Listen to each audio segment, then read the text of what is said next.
महात्मा भर्तृहरि ने कहा है, यावत् स्वस्थमिदं कलेवर गृहं यावच्च दूरे जरा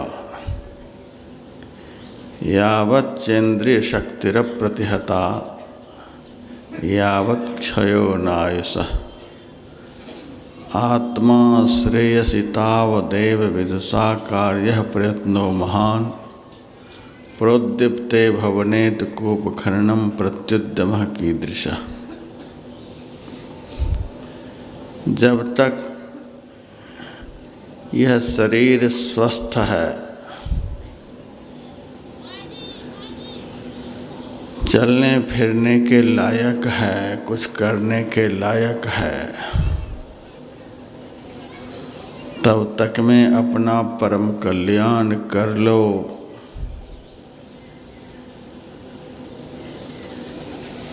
फिर कहा, जब तक इस शरीर से वृद्धावस्था दूर है, बुढ़ापा नहीं आया है, शरीर जीर्ण शीर्ण नहीं हुआ है, तब तक में अपना परम कल्याण कर लो। फिर कहा, जब तक इस देह की सारी इंद्रियां कुछ करने के लायक हैं, आँख में देखने की शक्ति, कान में सुनने की शक्ति, पैर में चलने की शक्ति, हाथ में सेवा करने की शक्ति, नासिका में सुगंध दुर्गंध ग्रहण करने की शक्ति, वाणी में बोलने की शक्ति, मुंह में खाने की शक्ति, कहने का भाव, जब तक ये सारी इंद्रियां कुछ करने के लायक हैं, तब तक इन इंद्रियों के द्वारा शास्त्रानुकूल, धर्मानुकूल, संत ज्ञानानुकूल कर्तव्य कर्मों को करके अपना परम कल्याण बना लो।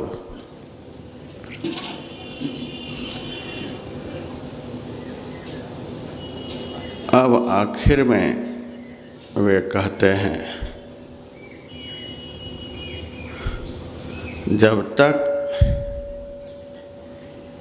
इस शरीर के ऊपर मृत्यु का आक्रमण नहीं हुआ है,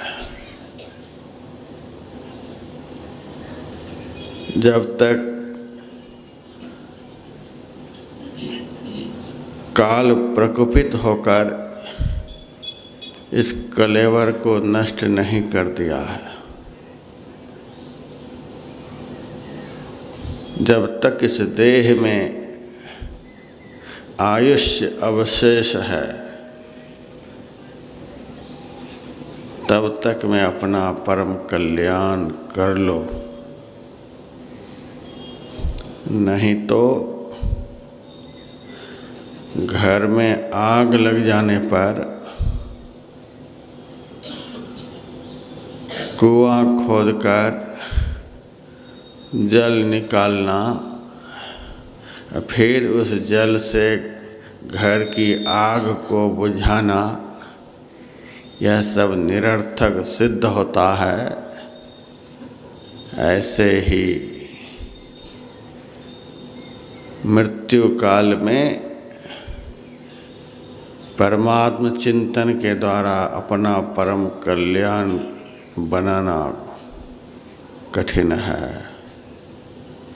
बहुत कठिन है। प्राणपयान समय कफवात पित्तः कंठावरोधन विधौ स्मरणम कुतस्ति। अंत काल में कफ, पित्त और वात, ये तीनों दोष प्रकुपित हो जाते हैं। एक एक दोष के प्रकोपित होने पर कितने कितने रोग इस शरीर को जीर्ण शीर्ण बना देता है। जब तीनों दोष एक साथ प्रकोपित होगा तब देह की क्या हालत होगी। कहते हैं ऊपर का श्वास ऊपर, नीचे का नीचे, इस कदर दम घुटेगा, मरणांतक पीड़ा होगी। उस वक्त स्मरणम कुतस्ति, स्मरण कहाँ से होगा। उस पीड़ा के मारे ही आकुल व्याकुल रहेंगे, स्मरण कहाँ से होगा। इसीलिए जब तक ऐसा दिन नहीं आया है तब तक में अपना परम कल्याण कर लो। काल करे सो आज कर, आज करे सो अब पल में परलय होएगा, बहुरी करेगा कब।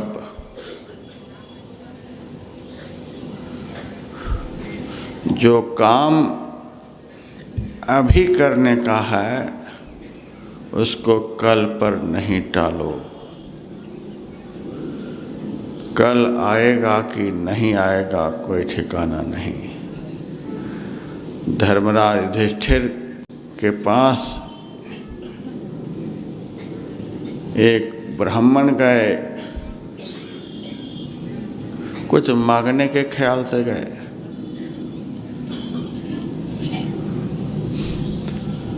धर्मराज ने कहा महाराज अभी मैं किसी कार्य विशेष से अति व्यस्त हूँ, कल आप आ जाइएगा। आप जो कहेंगे सो हम देंगे।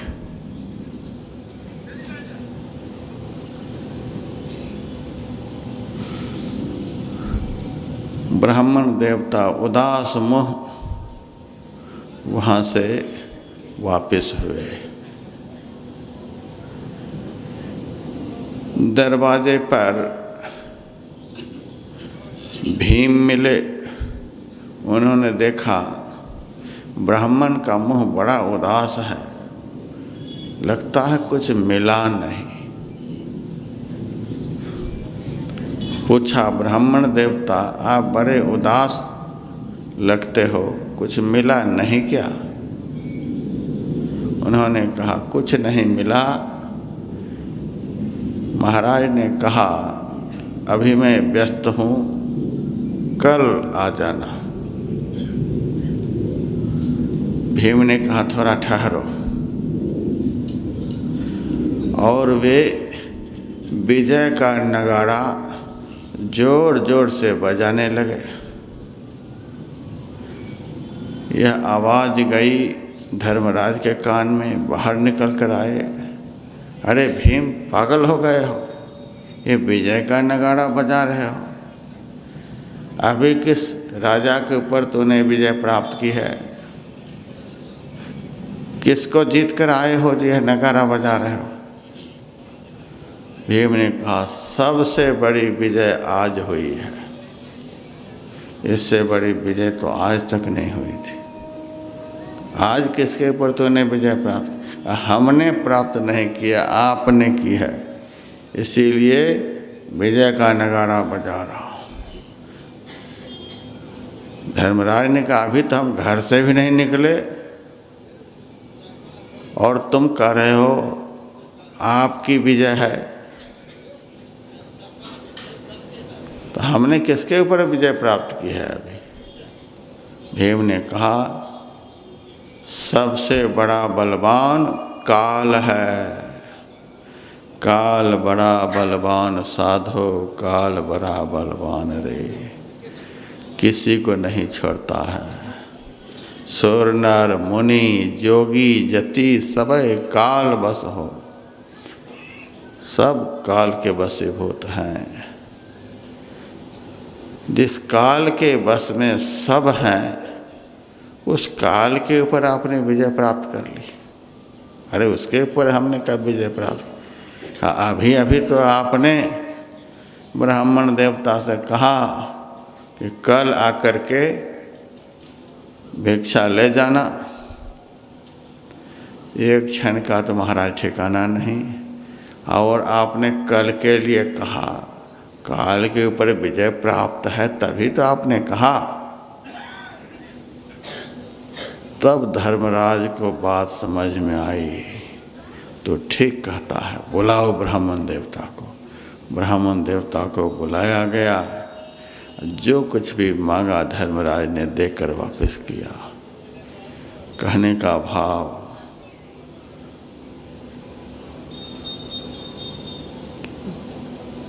कल हमारे जीवन में होगा कि नहीं होगा पता नहीं। पाँव पलक की सुधि नहीं, करे काल को साज, काल अचानक मारसी ज्यों तीतर को बाज। महाराज दशरथ ने जीवन में जो कुछ भी करना था फटाफट कर लिया।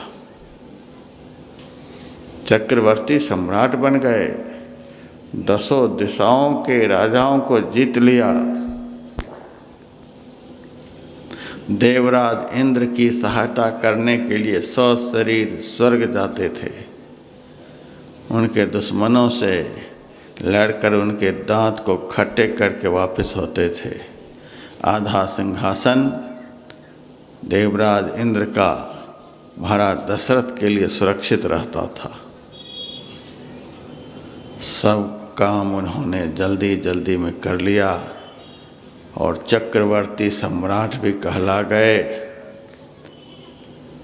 पुत्र नहीं हो रहा था तो गुरु के पास जाकर वह पुत्र भी प्राप्त कर लिया। पुत्र वधुएं भी घर में आ गईं, सब कुछ हो गया। लेकिन जीवन का सबसे महत्वपूर्ण कार्य जो था, हृदय रूपी सिंहासन पर परमात्मा रूपी राम को पधराकर अपने जीवन और जन्म को सफल बना लेना, यह जीवन का सबसे महान उद्देश्य है। सब कुछ किया, यही नहीं किया, कुछ नहीं किया। सब कुछ नहीं किया, यही कर लिया, सब कुछ कर लिया। इतना यह महान कार्य है। माता के गर्भ से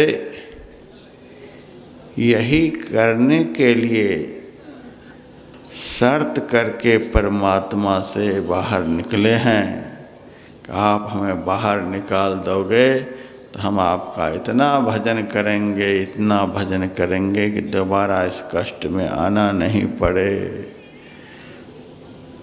और किसी कार्य के लिए हमने भगवान से शर्त नहीं किया है कि हम फैक्ट्री लगाएंगे, कंपनी खोलेंगे, इलेक्शन लड़ेंगे, यह सब कहकर नहीं आए हैं।